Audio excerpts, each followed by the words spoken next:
Hi, I'm Michelle Olivier, and you're listening to Hey, I Want Your Job, the podcast that looks at amazing jobs and what it takes to get them.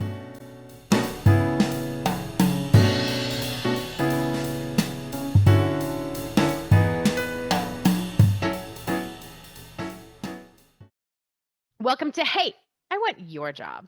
And today I am joined by somebody whose job I do not want, but whose job I have been so grateful to have out there. Morgan, what's your job title? I am an integrative fertility coach.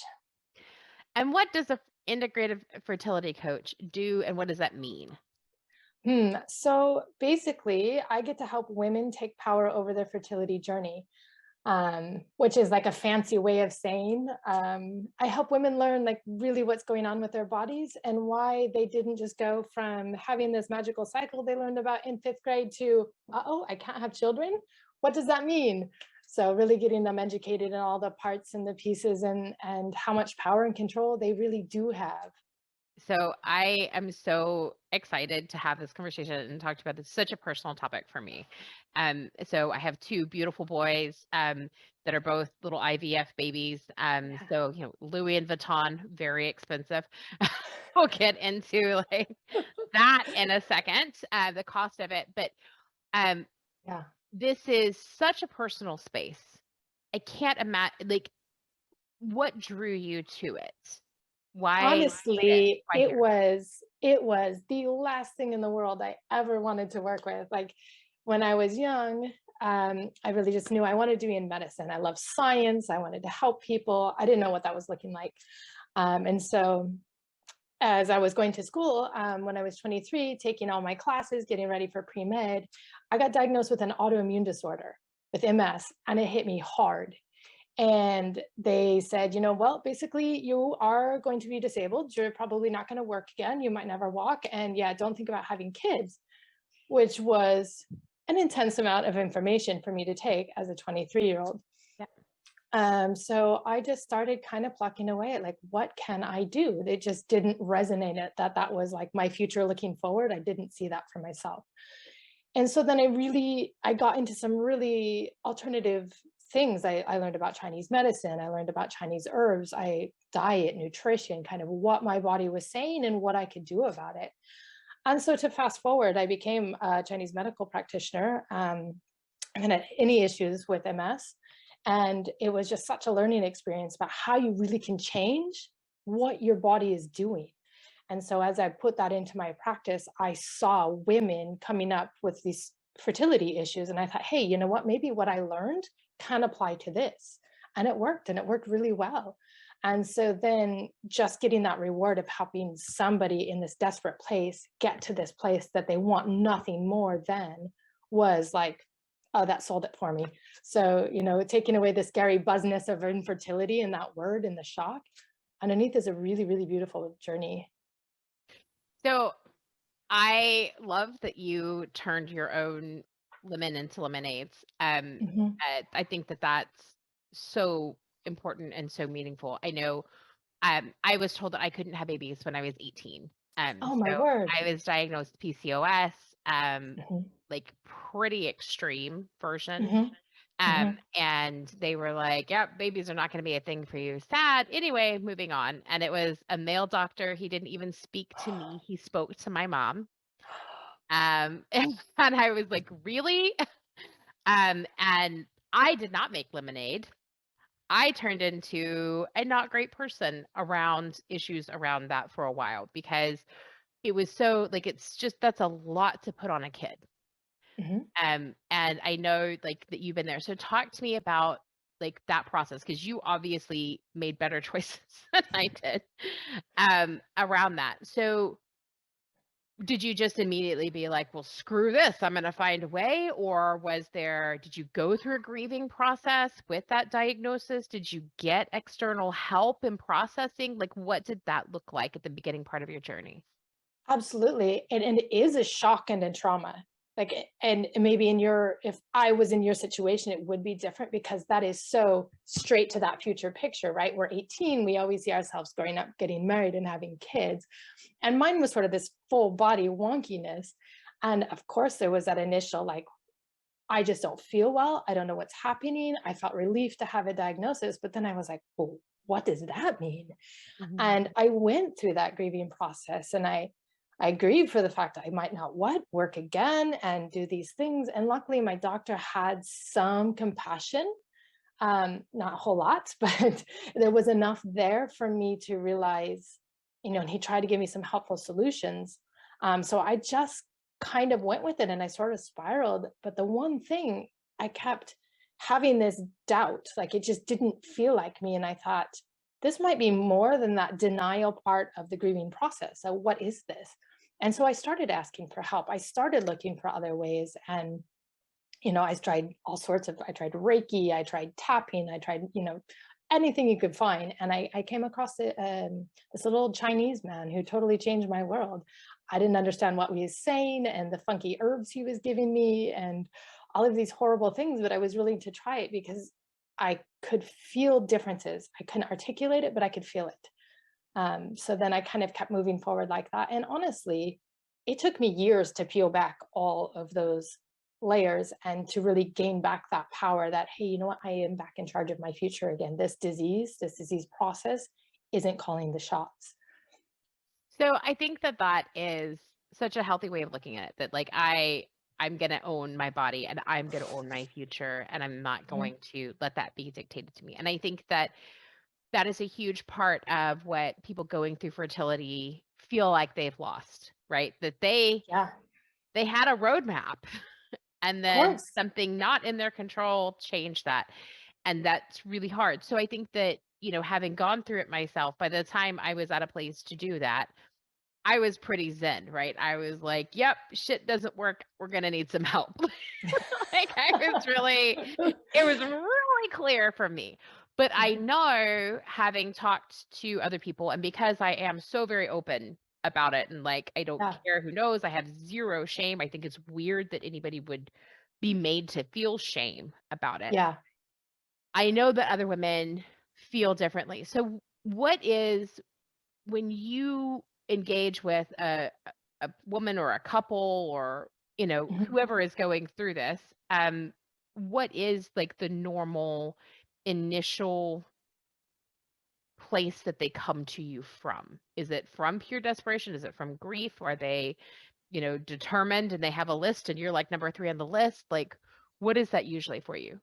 Yeah, no, great question. It's usually desperation. And they usually come to me because I have tried everything else and nothing else worked. And my cousin's aunt's sister said that this might have a chance.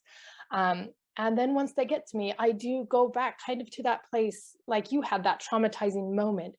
I have them look at that plan and just kind of set that on the shelf for a minute and let them know we can reorganize their plan in a way that might manifest more beautifully than they thought. And so I always work with the couple, and I really just kind of paint them a picture that this is bigger than just fertility, them just seeing, I can't have kids. How do we kind of separate this out to where it's digestible for them? Sure. And it becomes a lot less desperate. That makes sense. That you have to get into a place of action from a place of just purely like reactive emotionality. And so you said at the beginning of talking about your path to where you are that you were a big believer in science and medicine, and now you do Chinese medicine, which a lot of people put in the greater woo-woo camp of Right? fake and not real. So talk to me about that reconciliation for yourself. Like, as somebody who is a self-described science aficionado, help dispel the myth that like this is all just, putting some plants in a jar and charging people too much for it. Right. So that's where the integrative part comes in. And I Okay. still do work a lot with the Western evidence because studies are great. Everyone wants to know numbers, right? Yeah. So we can look at what the latest studies are showing. For example, you said you had PCS, so I'll just go with that. I can show you all the studies of what they're saying works with PCOS from the Western perspective. Then let's hop over to Eastern. And there are actually very good studies from herbs what they can do to PCOS, what they can do to fertility, and they have hard numbers. And so finding a magic combination that works for your body of that integratedness. You might still be on your Western medication, but hey, let's let the doctor cut down the dose because we're going to hit it with these things and you will see a difference and your doctor won't need to give you so much. So that's so interesting. I didn't realize that there were at this point like some quantitative studies around Mhm. efficacy of the herbs. I think that that's a great thing straight away that people don't realize because when you Absolutely. Education is so important. And actually one of the best studies that came out is herbs can double your chances of getting pregnant just using Chinese herbs. If you combine it with acupuncture, it cuts that 6 months window down to 4 months. So it really gives some really hard data.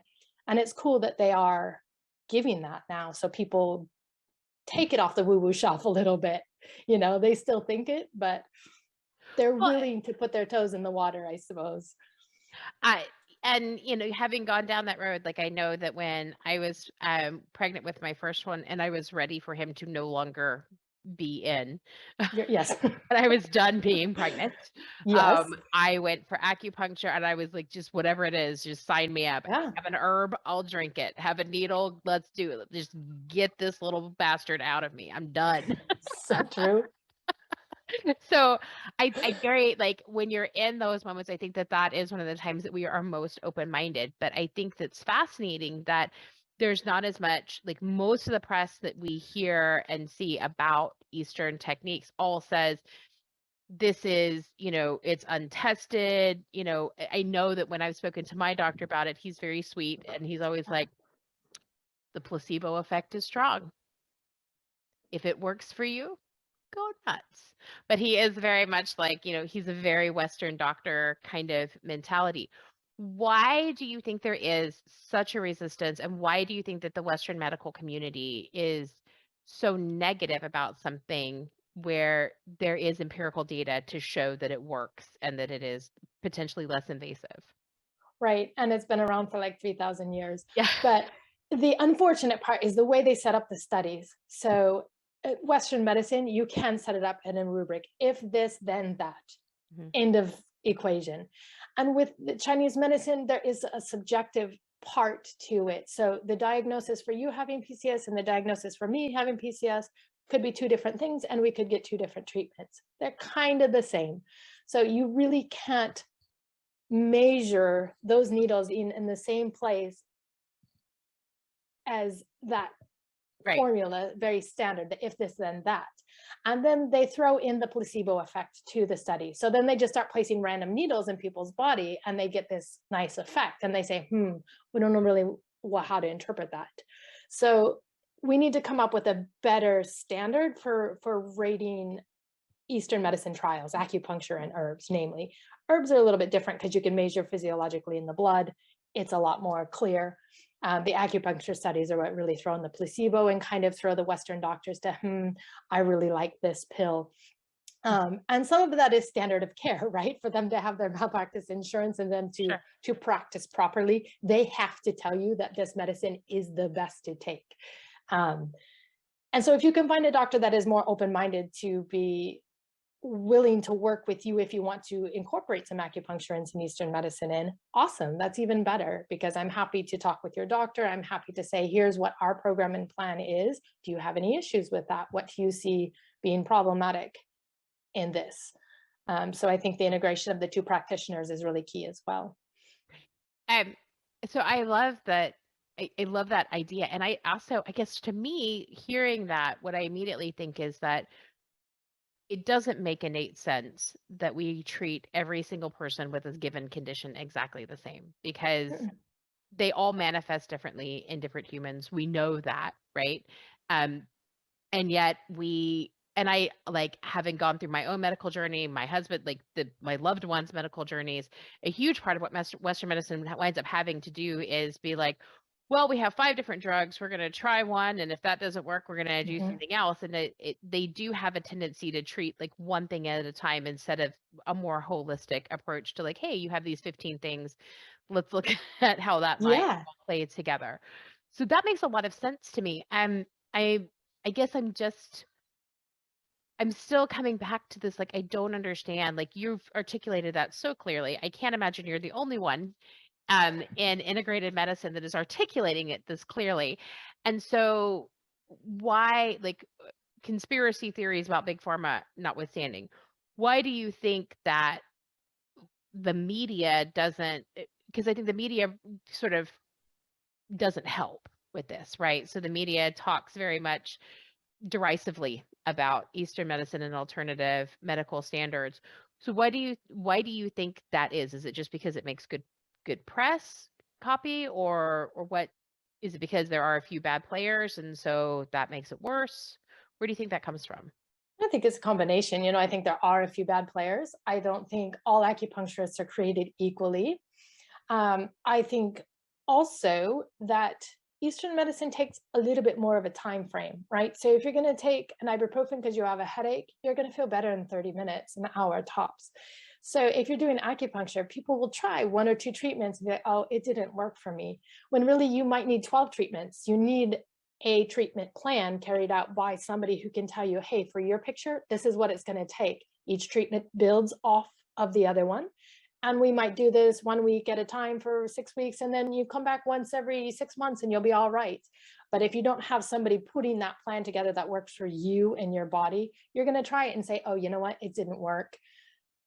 And so education is a huge factor in that. I think any of us on the integrative side just really need to keep educating people the I think proper way to do it. I mean, I think that also hearing that explanation makes sense to me, but I think it also speaks to the convenience culture, right? Like we Oh, have totally. developed this culture where, like, well, I'm about to wait 3 weeks to stop having headaches when instead I Yeah. can take an ibuprofen and not have one right now. And I think it's the same, like, um, the ads that they had a while back about for smoking cessation, where they're like, if you could see, like, if you immediately saw what this was doing to your body long term, you would never do it. But because, like, we don't see immediately the effects that it's having, or it's all internal effects, and so you can't see that on the outside, our vanity and our sense of, like, immediacy and that convenience culture just ignores the bigger picture stuff like that. And that is so dangerous because, that's also where education comes in. So, okay, yeah, that ibuprofen, that immediacy is going to take your headache away. But if you were to kind of tough it out for another 3 weeks, 3 months, however it makes for the rest of your life to not have these headaches, let's think about what your liver going to be like if you're doing ibuprofen every day for the rest of your life for the next 20 years, 30 years. How's your digestive system? You know what I mean? That we're so accustomed to just contracting out parts of our body. We don't think of ourselves as a whole generally. So giving people that kind of framework to be, hey, you know what? 3 months is really not much longer to wait if we can do this correctly. Yeah, that is so.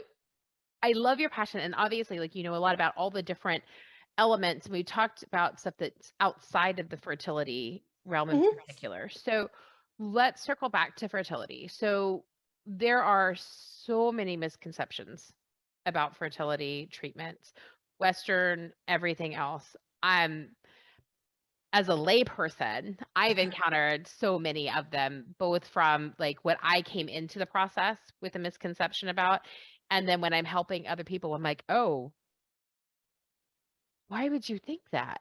What? Right? Yeah. So It's let's talk through some of the big ones. What are some of the biggest misconceptions about fertility support and fertility treatment that you encounter on the regular? So the one if I like could set out to do anything in my life and change it, would to be dispel the myth that we have old eggs and that's what we have. Because it's so not true. New science is showing us those eggs are kept in this like great freezer, right? And then before they ovulate, that 3-month window, like the thawing period, that's when all of the changes happen that are going to give us a good copy of DNA or a bad copy of DNA. And that good copy equals baby, bad copy equals not conceived and or miscarried. So we have so much control in that window. Our eggs don't decline our whole life and we aren't just dried up if that's what one doctor tells us. Like that would be the best myth to dispel. I didn't even know that was a myth. So I love Yeah. that. Like, that's me already learning. That's incredible. So I had definitely thought that was the case. I knew that the whole, like, fertility declines at like 30, starts declining at 30, and by 35 you're basically like, barren. I knew that was based on like ridiculously old, like, what is it, like 16th century, 17th century data. Yeah, Like it is. And women's that's sample set of like statistically, a small like French village somewhere. And like right. it's insane Right. that we still believe this at all. So yeah, and that's the thing. Like our body is naturally designed to decline. So what are we going to do to buffer that declination? Like, so when we're 40, yeah, our chances of getting pregnant are not the same as when they're 25, but it doesn't have to be as like barren old spinster, right? Like there are so many things in the middle. So like piggybacking on top of that is the 3-month lag. So people, oh, I tried this supplement, I tried acupuncture, I tried this, and it didn't work. Well, did you give it 3 months? Because that's how long it takes in the fertility world. It's not that 30-minute window. It's not that, oh, I had one period and my next period was horrible, so it didn't work. Yeah, I know, I totally, and that for me is really frustrating. People are like, we've been trying for so long. Oh, how long? Oh, we tried for like 3 months. I'm like, bitch, please. You have only begun to try. Like that ain't nothing. That's just life. Like you may have been pregnant one of those times and that wasn't a good choice and your body went nope. Like there's nothing at that point, Jon Snow. Like it's so true. Like especially they don't think about it within themselves. Like, have you been on birth control for the last 15 years? 3 months is nothing. Think about that. Like, okay, so you stopped the pill a month ago and now like 3 months after that and you're thinking, oh no, I have fertility issues. No, you're just a normal human being. You're fine. Yeah, your body is doing what it's naturally designed to do, getting back to its own natural rhythms, which it's forgotten for the past X amount of years. Exactly. Yeah. So give it some time, sister. You may have fertility issues. Like that may be true. Yeah. But right now, again, you know nothing. And then I think one of my personal pet peeves. So we had to have we went maximum science, Morgan, maximum science, because we knew my shit just did not work. And we were like, well, so like the first doctor was like, well, we know your stuff does not work. Let's make sure that we only have like one side of a problem. And I was like, that's fair. Nope. Other side, like no tails. There's like 5 of them and they're just like sitting there going nowhere. So they were like, here's the thing. Y'all just have to go back. So we went like full ICSI. For people who don't know, ICSI is the like maximum IVF. And I think it's actually what people think of when they think of IVF. But there are like multiple layers. And so like ICSI is the one where like they take his swimmer or lack of swimming in this instance and my egg and they literally microscopically shove one into the other in a petri dish and then watch it grow. And like that's so, but it is the maximum, like most invasive and therefore most expensive, thus the Louis and Vuitton comment. Yes. That you can possibly go for. But there are like so many things between help and going to a fertility doctor and that.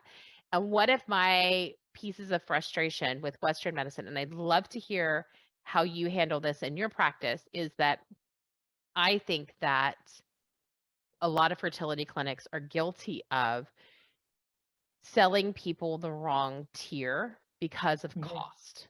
So they're like, oh, well, we can just try an IUI. Like we can just try this level of procedure here. And it's so much cheaper than ICSI. Yeah, if you're going to do one round and get pregnant. But when you have done this for 3 years, now you have paid more for this than you would have for this.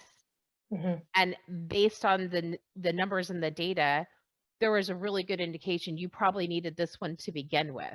And so I feel like it's obviously not malpractice, but I think it's not great practice. How do you handle that type of thing in your business? And at what point do you just say, friends, Eastern medicine is not going to get you home. Let me send you over to somebody with like all of the science. Like, how do you handle that? So I guess that I do it like all along. So most people so if they've started off and they're just thinking they have fertility issue, fine, we can work with them that way. But if they have been to a place and they find out this, this, and this, and this, I say, all right, before we make any decisions, Here's what I can offer you to get you in the best shape possible. And then we can go back and have you retest it and see, is this still true? Which one is still the best for you? For example, like men, we women, we want to lose 5 pounds, we diet, we exercise, we do everything possible, and it takes us 2 months, right? Guys think about it and it's done overnight. So their sperm are very much the same way. There are so many changes that men can take that change that sperm quality in 30 days. Extreme. And see, I So love that because Western yeah. science almost nothing. Like when we And were see, this is the thing, before, when you're shopping around, they're not going to give this information. They're not going to give you all the diet tricks and the supplements. And so acupuncture, one of the studies that is really, the studies that are out there that are fantastic are alongside of IVF. They statistically increase IVF transfers, IUI, 45%. That's almost half. That's really cool. So knowing that and being able to prep a body, him and her, before the transfer and right after, you know, so then you can help them make educated decisions. So it's not going, they're not just bleeding money to this fertility clinic. Yeah. My costs are significantly less than they're not bleeding money to me. And in the end, it's a happy medium. But it is frustrating that those clinics. we just thrown a bunch of acronyms around, and one of my favorite clients reminds me on the regular that I'm really naughty about throwing acronyms and assuming that everybody knows what that is. So can you walk us back and talk through, for people who are going through fertility issues, what are the kind of standard options, and what does ICSI, what does IUI, like what do those things stand for, and what? Yeah, so generally they'll try and do first like an IUI, which is the kind of lower on the pyramid. It's the intrauterine transfer. So they basically use egg and his sperm and transfer it up into the uterus. So it's almost natural, but it's not. Medical turkey baster is how I think of IUI. That's awesome. That is perfect. That is so great. Yes. It's been a long time since I've heard that one, but it is, it's true. It's the medical turkey baster. And they've measured all of her stuff to make sure she's like peak fertility, but then it really is kind of like the medical version of a turkey baster. And yeah. And so, but for that, like, it's not a small price tag. It's not. And women go through a lot of things. They take a lot of hormonal shots. It's quite a process. You're taking progesterone shots. You're doing everything is timing. And honestly, quite the timing of the shots and all of the tracking and the basal body temperature and the cycle. It is a lot of stress being thrown into this already stressful and nerve-wracking time. And so IVF is just kind of like a little bit more steroids on top of that, but they actually go in and they'll harvest the women's eggs, and they'll look at how many viable eggs they can harvest at this time. And then that's another area where women can be like, oh God, they only got X amount. They didn't get very many and they don't look so great. 10, 5, 9, 6, you know, it's just like you're always waiting to hear bad news is what I feel like I've seen in a lot of women. Absolutely. My experience was like, they were like, we would hope for like 20 eggs, but with you, like, we're going to keep our fingers crossed we get 10. And there were 10, but yes, 10, even with maximum science, even though they took the little sperm head and literally shoved it into the egg, only 8 of them did anything with that data. So we went from 10 to 8. And again, exactly what you're saying. Like I dreaded the call from the lab, right? Every time it was like, what's today's bad news? And then we chose to do 5-day genetic testing because we had all of the data around like anything to increase the odds. Like Morgan could not believe the shit that I was willing to do. They were like, we saw this random study somewhere that said that laughing for like consistently for like 15 minutes or something after a transfer had like a 20% increase.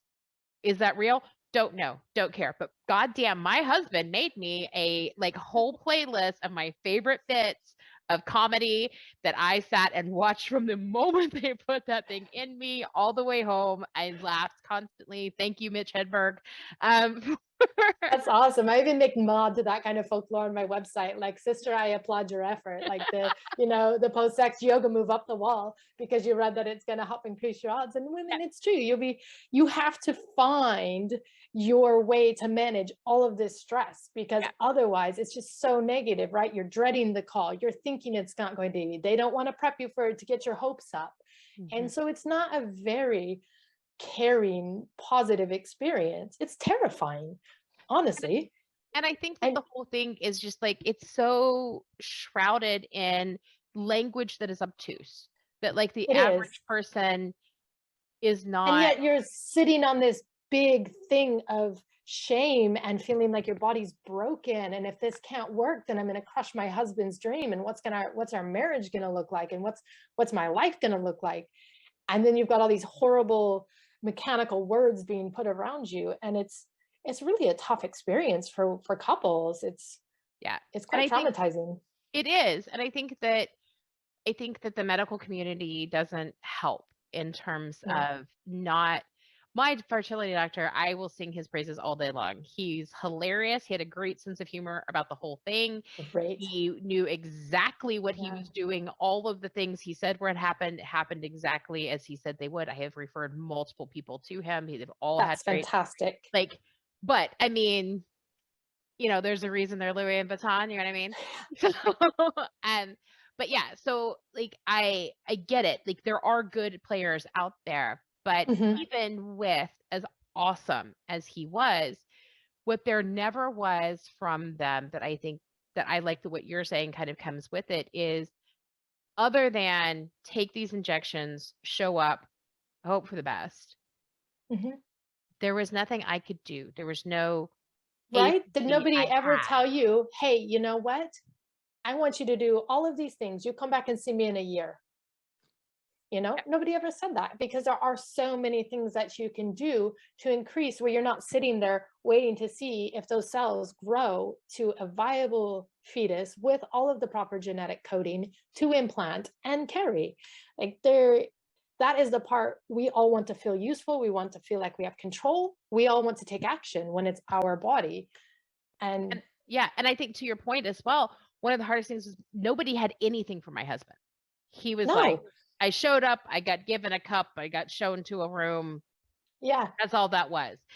And he was really frustrated that he had even less agency, right? So like I yes, had shots, I had things I had to do. I had, yeah, there were some recommendations on things to eat or not eat or do or not do, yeah. etc. And he was like, But all it's I not can do is sit expensive. here and feel sorry for you.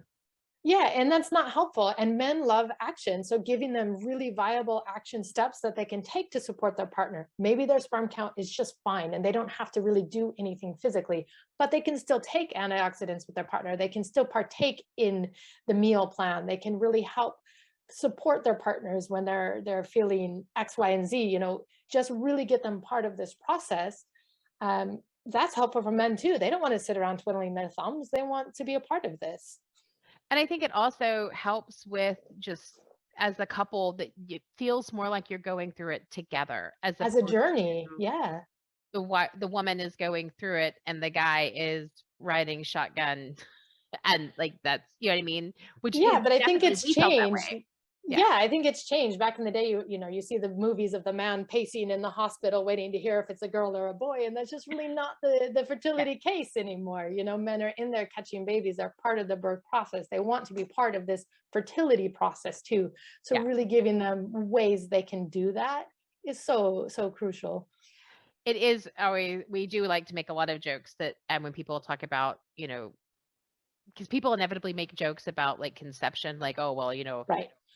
dad knows where that comes from. And I was like, to be fair, dad was not in the room when it happened, but there were five other people. There were leather straps and a pipette involved. So I'm just saying. Which is good. I think some levity needs to be added to this. I think there's some, Absolutely.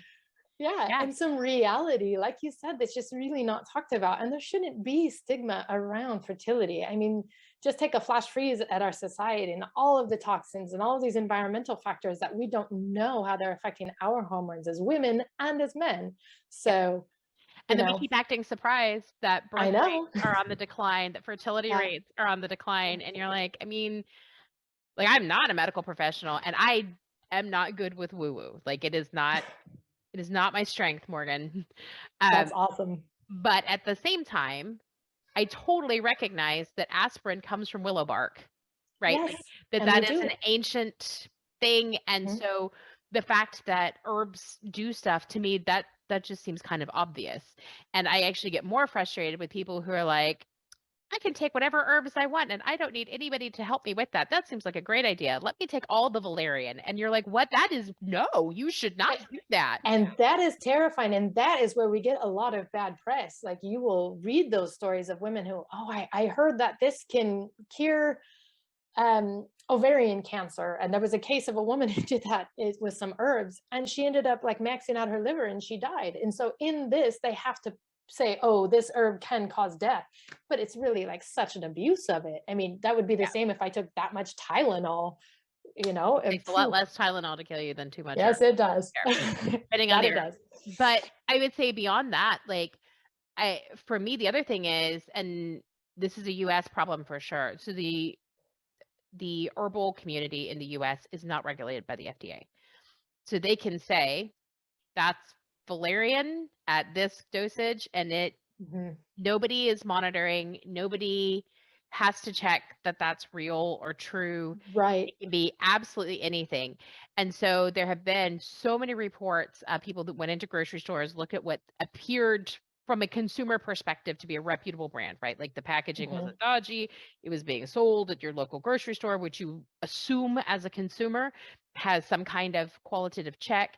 And that, like, when they actually did a diagnostic, none of the things that the bottle said were in there were actually in those herbs. So people can be taking herbs thinking that, oh, well, you know, I take magnesium every day for such and so, and maybe they are and maybe they're not. How do you handle that? Like, what is, for a consumer, if you, like, how do you find things that you can trust that they are what they are? And then how do you separate good advice from junk advice about what to be taking? First of all, it's just some clarification. For example, I'm a board certified herbalist. My herbs are actually the herbs that they use in the hospitals in China. They're pharmaceutical grade. So I have to take a board exam. I have to have an education to use them. They are not the herbs and the potency that you can buy on the shelf. So I would recommend anybody wanting to play around with herbs, find a board certified herbalist, because their herbs are sourced properly, they're of the proper strength and ratio, and they have different delivery methods. You can do bulk herbs, you can get granules, you can get tinctures, you can get pill form, and they're all very high quality, and then they can help you with the dosage so you know what you're taking for you. That's where media comes in, and Costco has a great sale on something, and you just really have to be careful. So also, somebody who is board certified will be able to make proper recommendations of your supplements. They'll tell you what brands are good. They'll tell you what brands meet all the GMP standards and the processing are eco-friendly. Whatever floats your boat for what you want out of an herb, they will recommend those proper labels and the dosage. And the rest, just, I wouldn't buy it. I would just be really buyer beware, be careful, because you just don't really know. Are there any of the big commercial brands that you're like, I mean, like, if you're really just determined to go do it, this is a good one? Or are, in your experience, is it all so hit and miss that it just needs to really be through somebody who is a certified herbalist? Yeah, I mean, I think there are brands that are on the shelves. I haven't lived in the US in the last 5 years, so I'm going to be a little bit reluctant to throw some names out there. But for example, I use a lot of medicinal mushroom, not the trippy kind, the kind that really boost our immune system, the kind that really help. I do a lot of adaptogens as well. So finding like Stamen 7, Paul Stamen's fantastic. You can never go wrong with his mushroom blends and his supplements. And then there's just some couple other brands that I always recommend. So just working with a naturopath, an acupuncturist, somebody who knows their brands really well, get their opinion. So because it's been a minute since you've been in the US, I will remind you that most of those things are not, also those designations are not regulated in the US in most states. Right. So you can just put a sign in your yard that says herbalist here, inquire within. It's so And true. that So is I would also terrifying. super terrifying. So I would find somebody, usually an acupuncturist is an herbalist as well, in the realm of herbs that I'm speaking of. Mhm. You can find naturopaths that know a lot about herbs, and they sometimes steer you toward 9 homeopathic. in the yard. Totally. But you want to look for somebody who is board certified. Okay. So naturopaths are licensed. They are a licensed Western doctor on the farthest part right of the spectrum that you can actually get. They can prescribe antibiotics, but they tend to do a lot more natural things. So just get their name, do a little research, do a little Google stalking. Do they have a license? Are they legit? Do they have some good testimonials? Check them out a little bit before you kind of say, hey, they make good recommendations. Well, because I think that like people's expectation is that when you hear naturopath, when you hear herbalist, like, oh my God, I have MS and I'm gonna go in and they're gonna try to rub a crystal on me and tell me that I'm okay. And Yeah, I I've heard it love, all. yeah. So I love that you're making it clear that's not the case. So what should people expect? Like, what is that initial consultation going to look like, and how is it going to be similar, and how is it going to be different to what we're used to with Western medicine? Yeah, so I think that first consultation might shock you, because for what I would do is I would actually sit in the room with you for 45 minutes and talk. I wouldn't be off on my computer typing for 15 minutes and then you get some notes on the way out the door. So I want to know all about you. Like, how does your digestion pertain to your fertility issues? And I'm asking you about your sleep and all of these things. And you're going, hey, this is really weird. Why does she want to know that? But I want to put that whole picture together of what your body is saying and what's trying to tell us, and why your MS is manifesting, or your whatever is manifesting the way it is. I always want to know if you're in care of a doctor, because I'm happy to reach out to them, and I want to let them know what our plan of action is as well, and stay in communication with them. And I think a doctor will respect somebody in the alternative field a lot more, and be willing to let their patient try these other things, because we're all working together. There is no one answer. I'm not treating anything. I'm not curing anything. I'm helping your body get back to a balanced state of homeostasis. So Really. so I love that you work with the doctors. What is the response that you get when you reach out and you're like, hey, I'm working with patient X on this. Want to just talk about treatment plans. Are they usually like, oh, fantastic, Morgan, I'm so glad we have a great crack team of commandos on this? Or are they like, bitch, please? Or different I would say answers? somewhere in the middle, but really, I have to say, anybody I've reached out to has been they've received me very well. Because I'm not typing in all sorts of woo-woo things. I write them a very medically based, intelligent letter. I use verbiage that makes sense to them. I'm not talking about all these weird Chinese diagnoses, like you have qi and blood stagnation. That's when they're going to start looking at you like you're nuts. But I actually had a lot of doctors that started referring to me because their patients were really improving, and they were coming back saying they had less headaches, they were sleeping better, maybe they didn't need so much of their medication, could they do more checks and things like that. And it was the way it was supposed to work. It was working. So I love that. Like, that makes me feel better that Western doctors are increasingly like being part of this conversation, because that's always my fear, is that when you have an integrated health approach, that the fact that I, as a, patient, open-minded, does not mean like I'd have to drag other doctors like kicking and screaming along the way. Like, so my fertility doctor, for all of his fabulousness, is definitely not. And he's like, if acupuncture makes you feel better, go nuts with your acupuncture. He was like, because we know that there is a placebo, that there is a magical element that we think is probably in some way psychosomatic. Western doctor, right? Yeah. Women's like, so if it's going to help you be in the right sort of psychological headspace for your body to do what we need it to do, go team. Rub a crystal, get some acupuncture. Never floats your boat. Oh gosh. I think that one of the things that I love about this conversation is that you have such a sense of humor about all of this. And you must get just like a part of you has to have rage about the fact that your life's work, your course of study, the fact that you are a licensed physician, like, gets so minimized, becomes like, and people can be so derisive about it. How do you keep that sense of humor? How do you not just want to like stab everybody that accuses you of being like, a fake crystal healer type? Totally. I think it just started from the get-go. I don't know what I was thinking, but I opened my clinic in North Idaho, of all places. Yes. So yeah, Bastion of whoa. alternative learning. Of course. Right. So that was terrifying. Like Yeah. every day, people walking in the door. Well, I'm a Christian. If you put needles in me, am I gonna not believe in Jesus? And I wanted to be like, Yes, hey, we you know can what? cure you, You and Jesus. the man's relationship is not that strong if you think my needle is going to change that. But I didn't say that.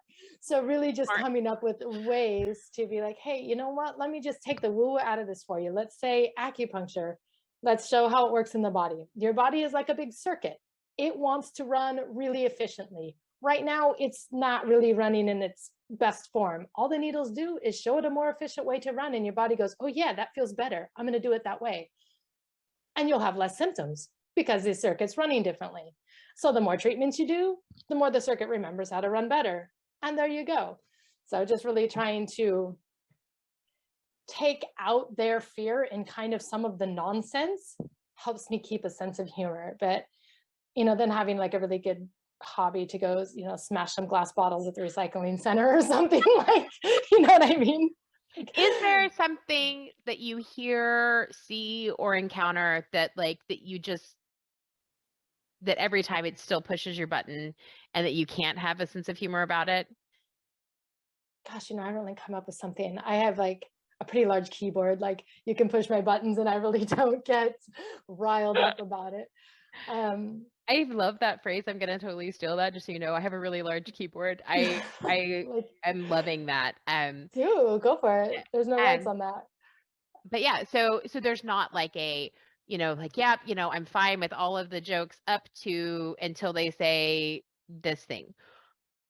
What about with that? So with Eastern medicine, one of the things that has been in the press a lot is some of the eco impact that some of the traditional remedies, and I only know the Yeah. Western medicine, but you hear things like rhino horn, like parts of tiger body parts, that sort of Oh, yeah, thing yeah. happen, and that actually Eastern medicine fuels a lot of the poaching, a lot of the Mhm.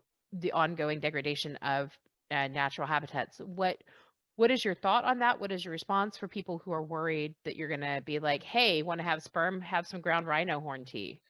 Right. No, and honestly, I don't remember how many years back, but they did away with being able, like, I don't even think I could buy tiger bone and rhino horn if I wanted to. Um, they are just not used. They've come up with other substances. Now, I can't speak for what they do in China, but the herb manufacturers that I buy from are all good standard. They're all eco-friendly. They're not degrading that. And I don't choose to use animal parts in my formulas. And two, it's not so nice to sneak like earthworm into somebody's formula without telling them, like, enjoy your cup of worm tea. But Uh, people have their preferences too. You have to be really cognizant of that. If they have a reaction emotionally, if you put in some bugs or some animals, I mean, I don't want to push those buttons on people. And really, you can do a lot more with leaves and bark. You don't need those formulas. You just need somebody to know how to work around it. So if people have that concern, Yes, that's something that they can go in and be like, hey, I really would prefer vegan alternatives, and that's not like any. absolutely. So what I'm Yeah, hearing is like, as a reputable person like yourself would be like, yeah. sure, you don't have to eat a bug if you don't want to. Cool, let's find a workaround. Absolutely. And I was the type, you just have to be really conscientious. And if I wanted, for arthritis, for example, there's some really good bugs that go into formula to help with that pain. But I would say, hey, this is what I'm thinking. What are your thoughts on that? How do you feel about that? And you don't have to answer me right now. So it would be something, because it's not like a do or die medicine. It's not Yeah. emergency care. It's like, how much do we really going to affect this pain? And there's ways around it. This just might be a stronger approach if people want that. So I just talk with them about it. I'm very open. You have to be transparent, I guess. I love all of this. And I cannot believe we have been talking for almost an hour at this point. So we're almost out of time. So what have we not talked about that that you want to make sure that we do? Yeah, I guess just so women know, fertility isn't just like one thing. It's just not, you're not fertile or infertile. So really start taking apart, like you, for example, had PCOS. Wow, there is a whole way that you can just caring for PCOS, caring for endometriosis, caring for these different types of things, irregular cycles, and investigating and navigating that way. You have power, you have choices. And do people, for what you do, is there a physical exam that goes with it? So do people need to be able to physically be in the room with you? Or No, can now I'm people- doing just the coaching. As I'm in Portugal, I'm just doing things via Zoom. So I have a lot of education information, for example, like all of my little ebooks for PCOS, endometriosis, fertility, whatnot. People can just go and download them. I run all sorts of things, little challenges. I have all sorts of programs for women to apply to their own life, and they really will see the changes, and then we can come back and work some more. So no, it's not physical. I don't do acupuncture, obviously. Okay, cool. That is fantastic. So one of the things I ask everybody that I have not asked you yet Yes. is, how do you handle it when people ask you how much you make? Fertility industry is an $8 billion industry. I have a big client pool. That is a fantastic non-answer, Morgan. That is great. Isn't it great? I'm just going to leave it at that. Well, I can't argue with that. So on that note, I'm going to say thank you so much. And we'll have all of the ways to contact you in the show notes. And this has been fantastic. Thank you so much, Morgan. Thank you for having me. It's been just an honor. You've been listening to Hey, I Want Your Job. For more information on how you can get your own awesome job, visit ONH Consulting at www.onhconsulting.com. We offer incredible resumes, no-nonsense career advice, and real-world tips for landing a job in today's market. Check us out on LinkedIn, Twitter, Facebook, and Insta for more insider information. Soon, you'll be hearing us say, I'm Michelle Olivier, and hey, I want your job.